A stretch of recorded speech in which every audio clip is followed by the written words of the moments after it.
Hi, my name is Brett. We're here at the Campbell house. I'm going to make braised beef short ribs. First, we're going to start with the mirepoix. That's carrots, celery, and onion. I'm using red onion. Typically, it's white onion, just what I had on hand. So, you can just rough chop this. We're not too concerned. It's going to cook for 3.5 hours. So, you could probably actually go bigger than I'm doing.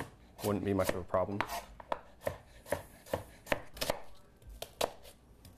So the easiest way to chop the onion is you're going to want to leave the base and slice through. You don't need to slice horizontally. It's already obviously segmented that fashion. So, and again, don't pay too much attention to size. You should probably go larger once again. So one safety trick that I was once taught, basically think of your offhand like a saw. So saws will often have a safety. So what I try and do is always have this thumb back behind the fingers, so I'm horizontal with the fingers, so there's nothing over the top that can get chopped.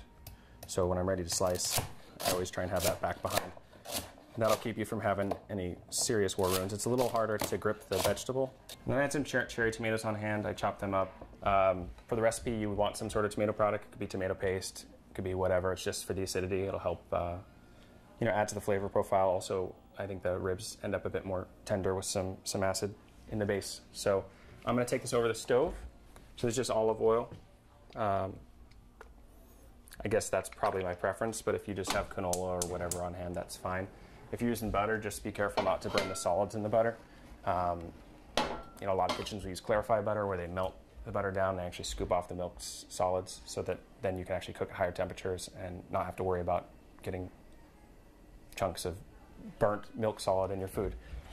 So what we want to do for the mirepoix, since I'm getting it dark, this is the opposite of not dark. Since I'm not sweating it, I'm going to let the pan get hotter like it would be as though I was sauteing any sort of vegetable. I don't necessarily need it to be super hot like searing a steak or something like that. I'll show you when I do the short ribs. We're going to want the pan much hotter.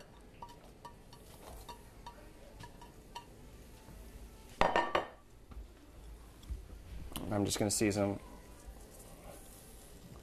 pepper and salt.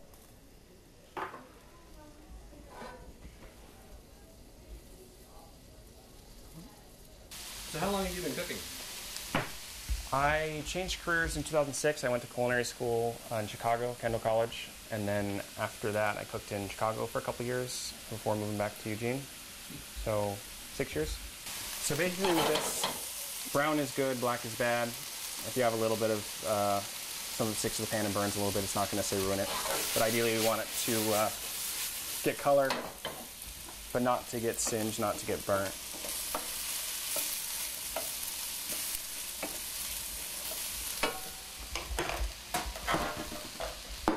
So here I have the short ribs. Basically they've been cracked 4 times across the bone. That'll just make it easier to actually cut out portions. I actually got these at Benedetti's Meat Market in Springfield, which I highly recommend.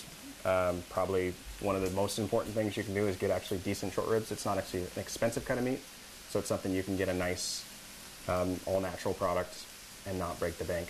He does a really good job over there, and he will saw the bones for you so you can get this done in that fashion. So with the short ribs, we're just going to use salt and pepper. That's it. You can go pretty heavy on the salt. A chef I once worked for used to say, make it rain with the salt, make it snow with the pepper. So you want to be up high with the pepper and kind of let it fall down. You can always season additionally, but nothing quite takes the place of actually seasoning the meat before you sear it. So as you make the dish again, you kind of want to get that right. Obviously people have different sensitivities to salt, but it really doesn't make a difference with how you sear the meat and such. So again, using olive oil. This one in particular wouldn't really matter if you were to use canola or they have different smoke points, but we're not really getting the oil so hot that it matters. You shouldn't get the oil so hot that it breaks down. If it starts to smoke, then you need to turn the pan down. So what we're looking for here is we want the pan to sing when we put the meat in it. So we want to get it hot enough that the moment the beef actually hits the pan, it'll almost have almost a pitchy sizzle. It's kind of hard to explain. You'll hear it when the beef sears.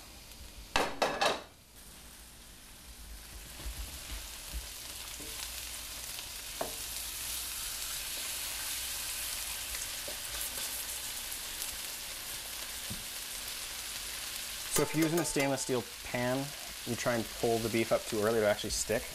So don't necessarily fight it. If it's holding it to the pan, that means that it's not ready to be turned yet.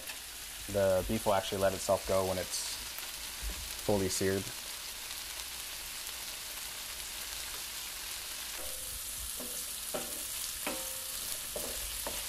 So what made you decide to, what was it that made you decide you wanted to cook? I was actually, I went to NYU for undergrad, and then I kind of thought I wanted to go to law school, but didn't really know why, and I kept opening the LSAT book and closed it rather promptly. So I think in 2005 or 2006, I went to Southeast Asia and kind of had this idea that I'd like be on a beach in Vietnam and a wave would roll over me, and all of a sudden I know what I was supposed to do with my life, and that didn't happen. So I moved to Chicago. I liked cooking. It was, I guess at that point in time, like, hey, I'll go to culinary school, see if I like it or not. Worked on a line.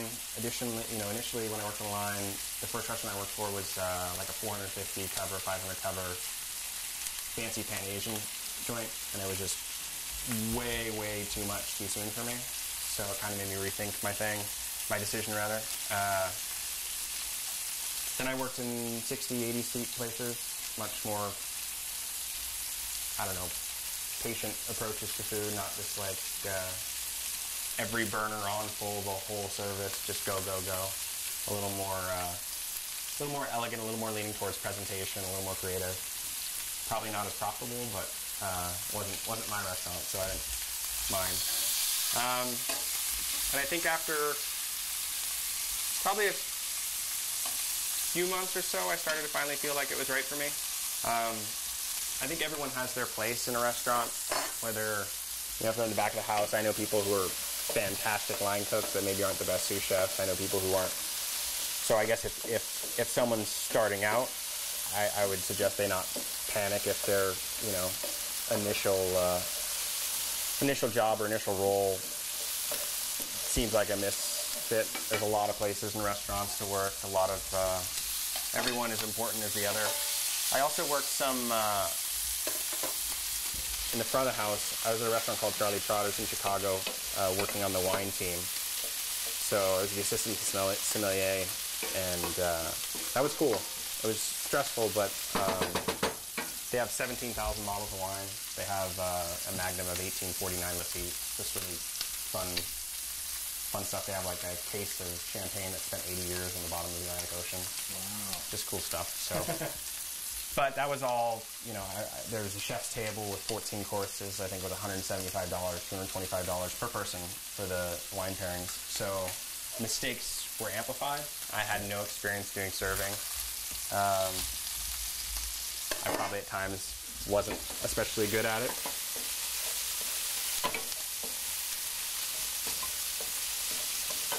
Okay, so this is getting dark enough, and I'm starting to get some fond burning. So the fond is what we refer to as the stuff that sticks. So when you caramelize meat, when you caramelize vegetables, a lot of the flavor will be found in what sticks to the pan. So I'm going to deglaze that with red wine. We want red wine in the sauce anyway. So this both allows me to get what I need in the sauce and also to get some of that flavor off the bottom of the pan. When you're at home cooking, you're just making some seared chicken dish or whatever, I'd really suggest a great way to make an easy, nice meal is just have some white wine, red wine, whatever it is. Deglaze it. You can add a little butter, a little chicken stock, whatever you have at the end, and there you have a pan sauce. So, again, with that, you just want to make sure that it's not burnt, because you don't want to deglaze black stuff.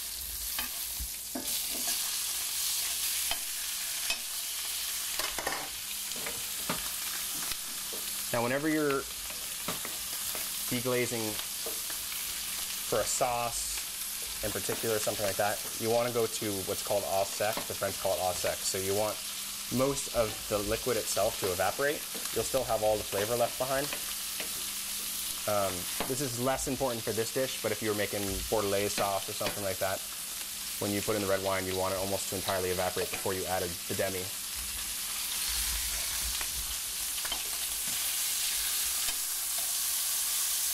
So I'm just searing every side of the beef. It's almost done. So basically we're going to build the roasting pan. We're going to start with a bed of the mirepoix. It's got the red wine in there. So I'm going to lay the short ribs on there. This is less of an issue for a braised dish when you're roasting. It always helps to do this where you actually create like a pillow or a bed for the item to lie on. That would prevent, if something's going to burn, it's going to be underneath it, not the actual meat itself.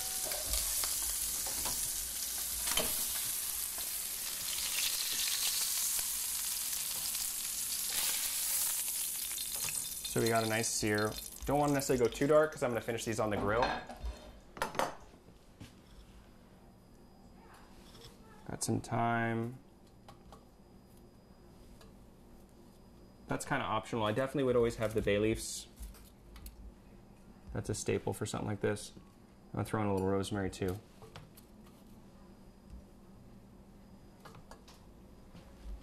Now with the pan I cooked the beef in,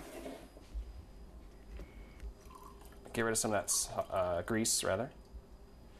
Still got some nice fond there, so I need beef broth or beef stock. So I'm going to heat up the stock. I'm going to do it in this pan, so again I can scrape off some of the fond.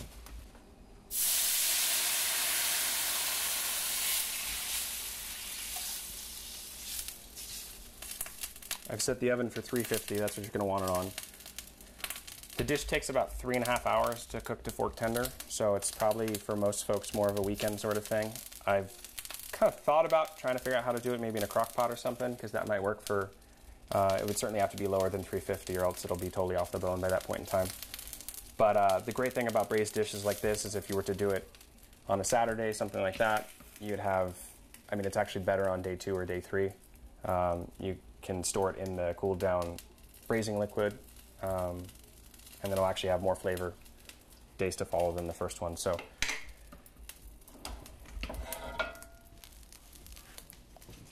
here we want to cover it about halfway. We don't want to cover it all the way. So we're going to pour liquid up to about halfway up the short ribs, like that. If you have a pan with a Dutch oven or something like that, that's great. If not, aluminum foil works perfect.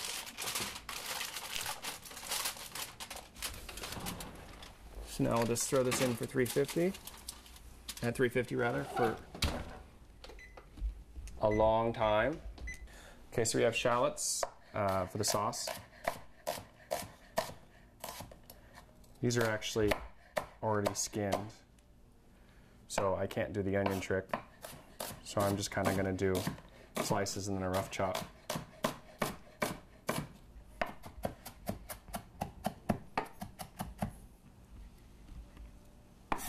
Shallots is actually in the onion family, so it's pretty much the backbone of most or a lot of French sauces. So the way I was describing sweating the onions and sweating the mirepoix, if you were to do that for maybe a chicken, the beginning of the chicken soup or something like that, that's a very common technique with a great deal of French sauces. So there's basically 5 mother sauces in classical French cuisine.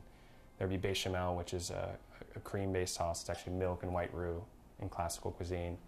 Then there's velouté, which is chicken-based sauce. There's espagnole, which is a beef-based sauce. Hollandaise, which of course is made from egg yolk and clarified butter, which some of you, if you don't know me, make you not desire eggs Benedict the same way you used to, but that's what it's made from. So the last would be tomato sauce. So obviously that one's self-explanatory. But with a lot of the, say, sauce espagnole, sauces from that family, or like bordelaise would be one, you would start by sweating shallots. And that would be the first step in many, many, many French sauces. So that's what we're going to do here. We're making a peppercorn brandy sauce. So we want to put this flame down a little bit lower. Again, I'm gonna use olive oil. Traditionally, it would be clarified butter. I typically don't cook with a ton of clarified butter, and that really has as much to do with expense as anything.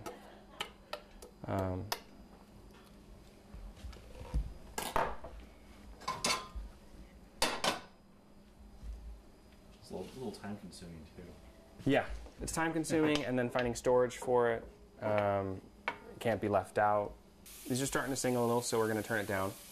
I'm going to season everything at each step. I think that's important. When you're starting out and you're a little bit worried about over salting things, just drop it back. One of the reasons I want to do that is the salt affects moisture, so it'll allow the shallots to leach out more of their juice. So I would really suggest that you try and get your own touch and feel, if it's a family, for you and your kids and your husband, as to what their preferences are as far as salt. But if you can, you'll get the best results when you're able to salt everything at every single stage. Okay, so green peppercorns, kind of hard to find. I think at any of the nicer supermarkets you should be able to find some.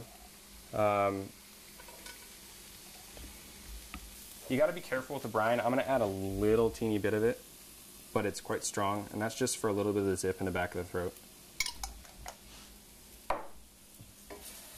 Depending on the brand of the peppercorns, the brine may be more strong than others, so you just want to be careful. You may want to taste just a little bit of it straight up before you add it to your sauce. So now the fun part. I'm going to use brandy. I think actually I've had better results sometimes with whiskey or bourbon, so if you have something in your house that you like, go ahead and make the sauce with that. I'm going to flambe it. I'd suggest probably at home, be careful if you're going to do that, but I'll show you how to do that. Otherwise, you can just cook out all of the alcohol. You're just going to want to let it simmer for quite a while. You'll get more or less the same result. It's just not as fun. You don't get the flame and such. So if you are going to flambe it, a couple things. You're going to want to take the pan off of the flame so you don't miss, you don't all of a sudden have alcohol. You want to give a liberal dosing of it. And then you're going to want to tilt the pan and crank the heat. And just stay away and let it burn off its alcohol. It'll get going a bit, and then it'll die out.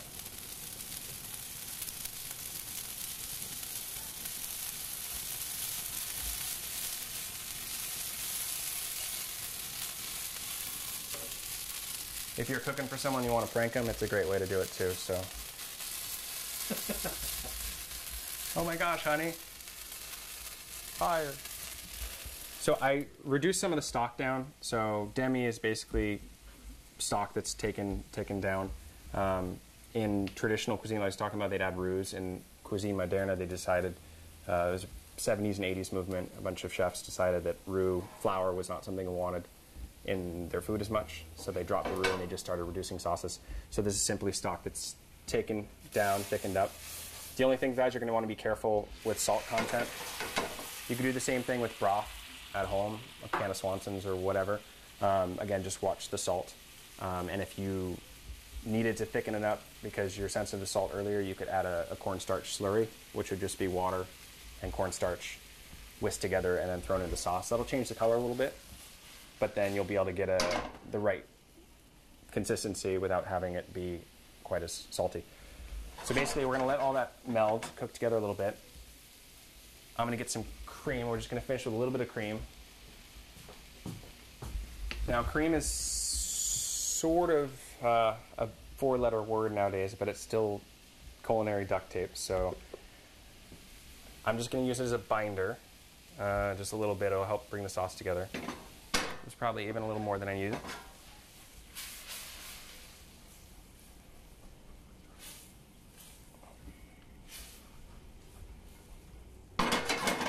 Okay. So put the sauce aside for a second that I made earlier. As you can see, they just fall off the bone, which is how you want them.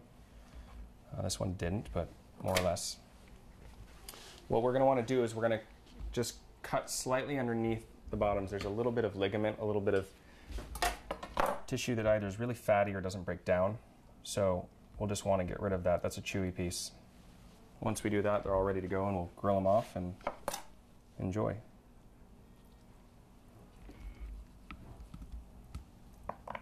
And you're going to want to wait a bit to do this. When they come out of the oven at 350 for 3.5 hours, with the bones in and everything, they'll keep their heat for a while. So you won't be able to take them right to the board right away to cut them.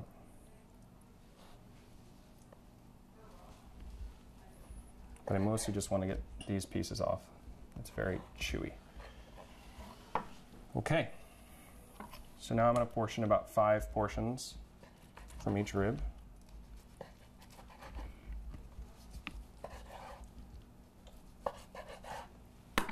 I like to finish these on the grill. Typically, we'd have braised these earlier in the afternoon, so they need to be brought up to temperature.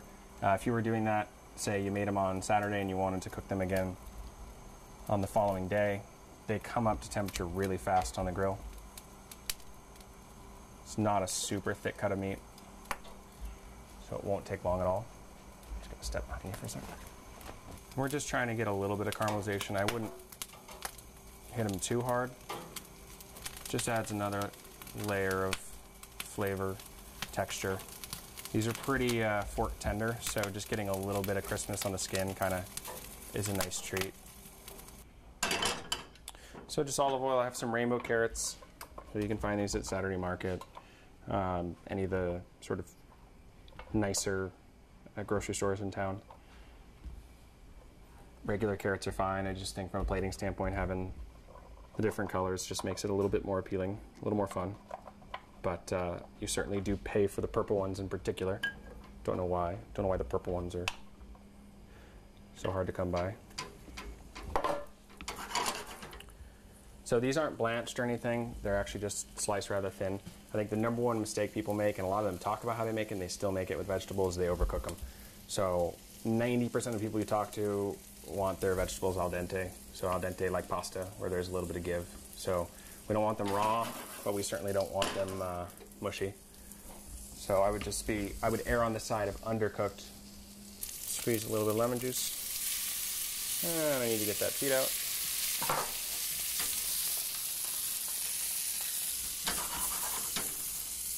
If you do have the time, I suggest it. I run my mashed potatoes through a sieve, and you get that real like light, fluffy texture, which is awesome. It's really a little bit time consuming. Definitely requires some patience.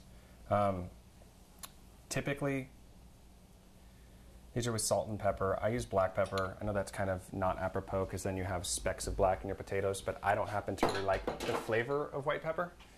So I just go with what I personally would like to eat, and that is potatoes with black pepper.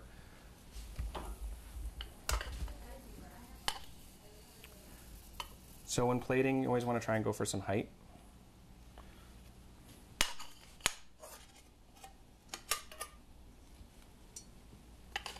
So that means crossing over so they can stack on each other.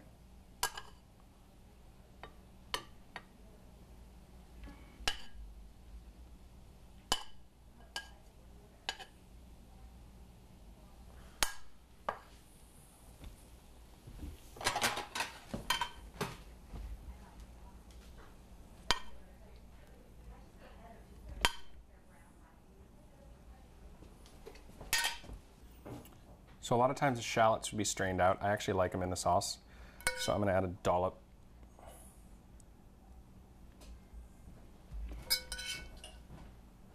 On each short rib.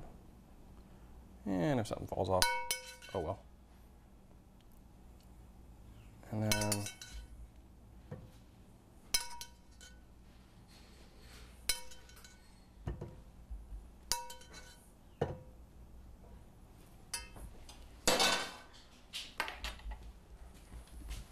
so I'm going to finish pink peppercorns.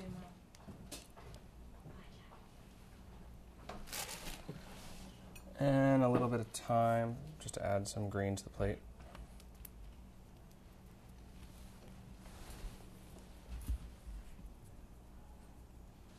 And ready to go.